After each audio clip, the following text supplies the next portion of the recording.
In FastAPI, the behavior of the ending slash in an endpoint depends on how the root is defined. In this video, we will learn the best practices for using ending slashes in FastAPI, and also deal with the 307 issues of curl when calling the API endpoints. Traditionally, in RESTful APIs, a trailing slash is often used to signify a directory or resource collection.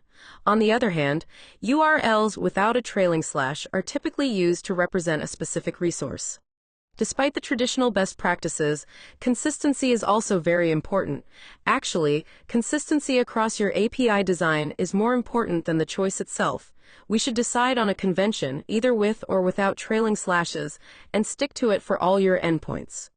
Let's define two FastAPI endpoints with and without end slashes, which are used for a resource collection and a single resource, respectively.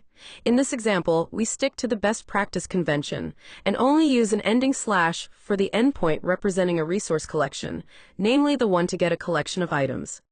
In case you don't have FastAPI installed locally, you can install it with pip or UV in a virtual environment, and then run FastAPI dev to spin up a FastAPI server locally for testing.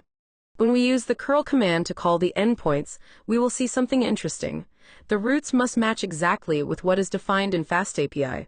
Otherwise, you will see 307 temporary redirect responses. This happens because the ending slash in FastAPI is used to match the root. If it's present in the API endpoint definition, it must be present in the API request to be seen as an exact match. Otherwise, FastAPI will automatically redirect the request to the root with or without the ending slash, depending on which one is defined in the system. To avoid the 307 HTTP code, we can use the -L option of curl to follow the redirect automatically and get the final response.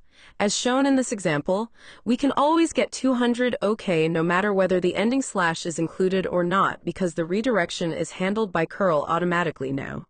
This is it for this video. Thank you for watching. If you enjoyed the video, please subscribe to my channel for more content.